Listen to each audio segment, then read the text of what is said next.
Bon, tout d'abord, petite précision pour ceux qui ne le sauraient pas. Donc, je suis en Alaska, près du village de Aniak, et je fais la mécanique pour la lodge de pêche. Donc là, c'est une lodge en plein milieu de nulle part, en Alaska. Donc, le village d'Aniak, il est par là-bas, 1 heure sur la rivière. On a un camp de l'autre côté aussi sur la rivière, ce qu'on appelle le camp de tente. Donc ici, comme vous voyez, on a donc la lodge principale. On a ici celle-là, ce qu'on appelle la dry room, c'est pour faire sécher les affaires, les waders, donc les pantalons pour aller dans l'eau. Et puis on a en fait ici les 1, 2, 3, 4, 5, 6 cabines pour accueillir les clients.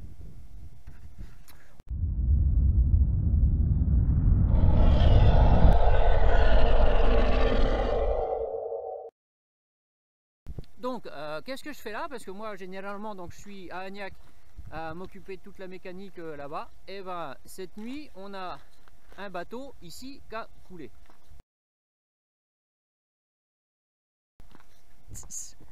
Julie, Tyler. Donc, c'est le bateau de Tyler qui a coulé cette nuit.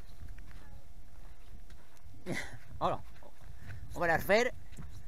Hello, Julie. Voilà, Julie, elle est ici en tant qu'invitée. C'est la petite amie d'un guide de pêche de Tristan. Et elle est ici pour 1 semaine. Donc, pourquoi je suis là? Parce que ce bateau, cette nuit, il a coulé. Bon, il a beaucoup plu, on avait déjà un petit peu d'eau, il y a des vagues qui sont arrivées un petit peu. Bref, on a rempli tout l'arrière et notre moteur, il a coulé environ jusque là. Donc, je suis venu pour checker ça. Alors, qu'est-ce que je vais lui faire? Eh ben, bon, je vais commencer par lui démonter les bougies qui sont derrière, enlever les bougies et regarder si on a de l'eau à l'intérieur des cylindres. A priori, on ne devrait pas en avoir parce qu'on n'était pas trop haut. Mais je vais contrôler ça, donc on n'a pas d'eau à l'intérieur des cylindres. Une fois que ça se sera fait, je vais lui faire une vidange quand même du filtre essence ici, une vidange du VST, donc de la pompe à haute pression d'essence qu'on a donc derrière. Je vais juste le drainer en fait à partir d'en dessous. On va faire un contrôle aussi au niveau de l'huile si on n'a pas d'eau donc qui est passée dans l'huile. Et puis l'idéal c'est de mettre au niveau de toutes les connexions électriques, comme ça c'est de démonter toutes les connexions et de venir y mettre de la graisse contact.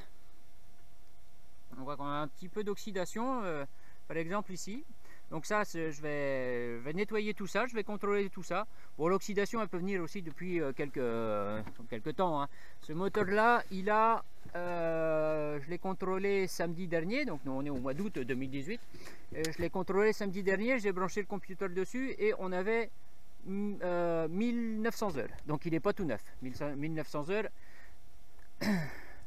Donc voilà, toutes ces prises, je vais contrôler tout ça, toutes les prises de sensors ici au niveau des injecteurs, donc démontage de l'ensemble et graissage de l'ensemble. Et puis avec un peu de chance, on n'aura pas d'eau qui sera rentrée directement à l'intérieur du moteur.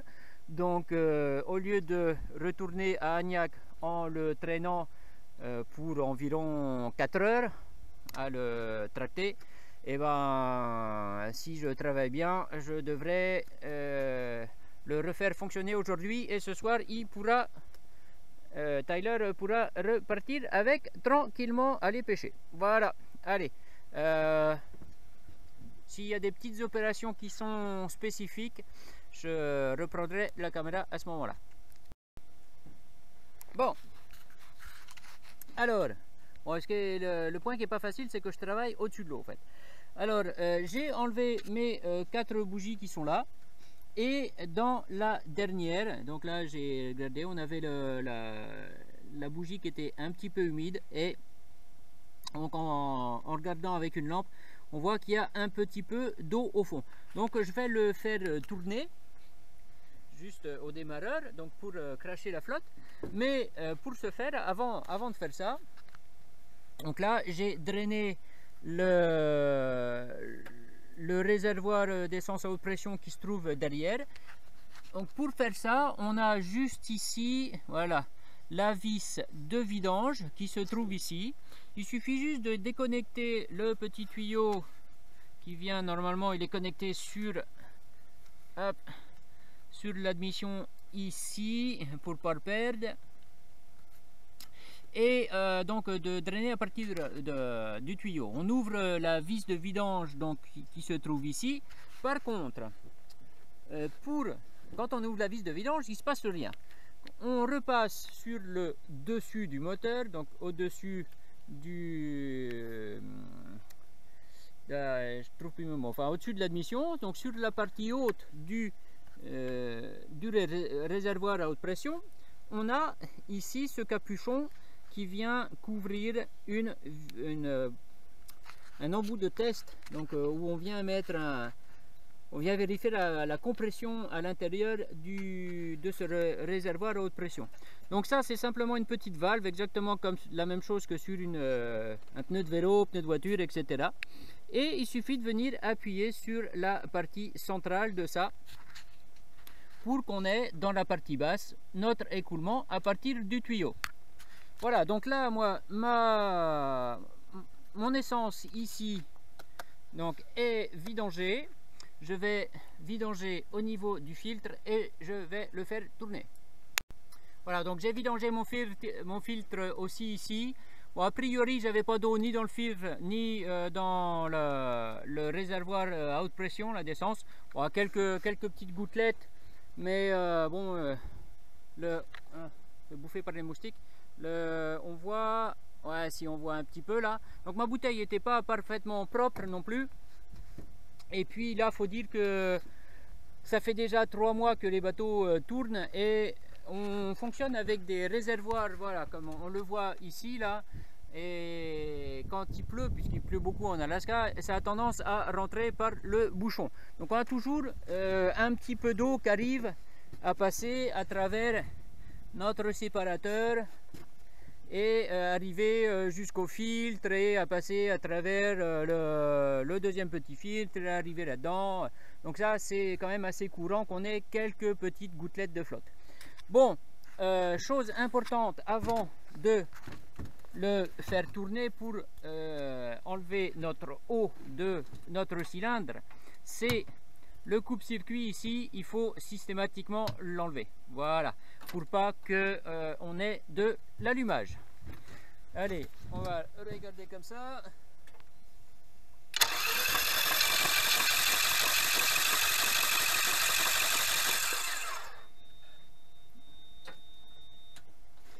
Alors on a vu, je ne sais pas si on aura vu sur la vidéo, mais à la caméra, mais on a vu un peu d'eau quand même qui sortait du cylindre du bas. Hein.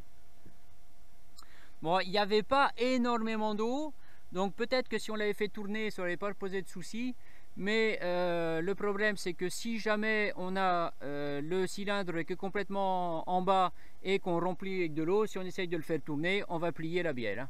Donc il vaut mieux prendre un petit peu de temps et puis vérifier ça. Donc là, c'est ce qu'on a fait. Je vais y mettre encore un petit coup par acquis de conscience.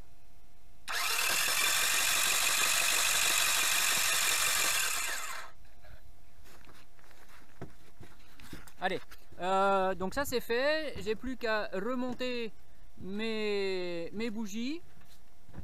Et avant de faire ça, je vais en profiter, ça y fera pas de mal, de lui balancer dedans un peu d'huile de stockage, donc ce qui s'appelle fogging oil, c'est ce qu'on met dans les cylindres à partir du moment quand on les hiverne. Donc je vais lui pulvériser ça et puis remettre mes bougies. Donc on va bien sur celle-là, on était un petit peu humide. Donc voilà, là j'ai fini, j'ai remonté mes bougies après avoir pulvérisé un peu d'huile de stockage dedans. Et je suis en train de mettre de la graisse diélectrique au niveau de toutes les connexions. Donc on enlève tous les connecteurs, toutes les prises, sur un peu partout, enfin sur les sondes, etc. Et je viens y mettre donc de la graisse diélectrique. Comme ça, si on peut éviter d'avoir un peu d'oxydation dessus, ce sera pas plus mal, puisque je rappelle qu'un faisceau complet comme ça, ça vaut plus de 500 $. Voilà, donc on va éviter ça.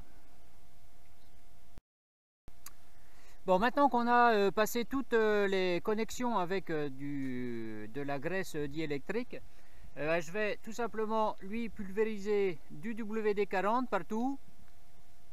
Il y a des gens qui vont dire « Oh, le WD-40, ça fait couler les courroies, machin, tout ça. WD-40, vous en pulvérisez partout sur votre moteur.